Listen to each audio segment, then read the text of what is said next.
Mr. President, Yeah, also, please. about Ukraine, in an interview with Time magazine published this morning, President Zelensky said he believes that some members of your team have been influenced by Russian information. Those were his words. What do you have to say to that? Well, probably they have been influenced to get this thing settled because Ukraine wants to see it settled. I think they have to have it settled, and Russia wants to see it settled. And I think if I weren't president, this would never happen.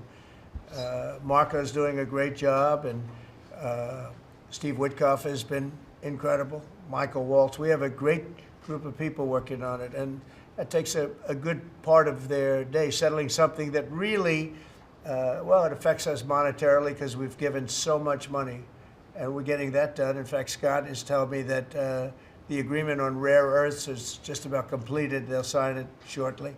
So it's, as you know, Europe is in for a very small fraction of what we're in for. It affects them much more than it affects us.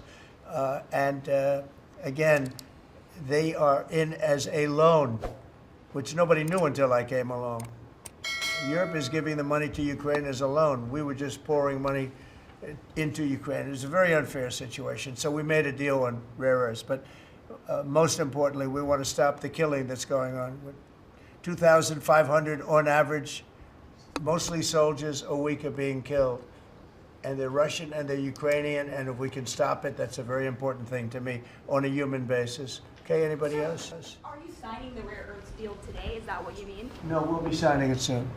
So on Ukraine, It'll be signed very soon. China may I is ask another question on Ukraine? Yeah. You recently mentioned the fate of all the Ukrainian children abducted and transported to Russia. So are you demanding that Russia return these kids to their families in Ukraine? Well, it's one of the things that we're talking about. I know that no decision's been made. We're talking about territory right now. We're talking about lines of demarcation. We're talking about power plant ownership. Some people are saying the United States should own the power plant and then work it that way because we have the expertise to fix it up, et cetera, et cetera. It's okay. That would something like that would be fine with me. But they are talking about ownership of the big nuclear power plant in particular. But all of these things will come up, and they have come up, and that has been discussed, yes. Seems they're all coming back. We have probably identified maybe $4 trillion worth of companies.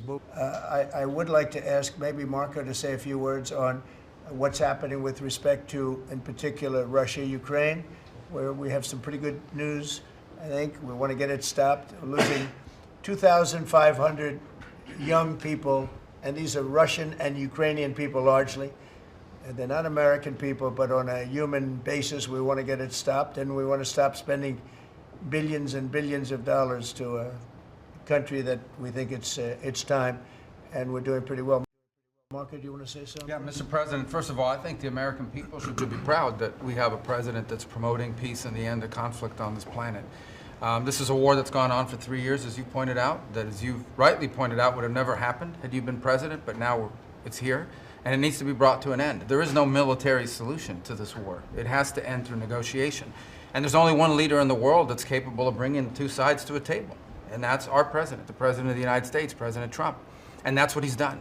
And so today, even as we speak, we have teams on the ground in Saudi Arabia meeting with the respective sides in the hopes of making progress towards this outcome that we all want to see. And I think that the country owes you a great debt of gratitude, and the world really, because I mean, you're the only leader in the planet that can bring the two sides together to bring an end to this conflict, and that's what you've done. And you've done it despite you know, impediments from other countries and others who maybe have different opinions about how this should go. But ultimately, I think that the only chance we have for peace is through the president's leadership, and you've shown that, and we hope it'll bear fruit, and today will hopefully be one step more in that direction.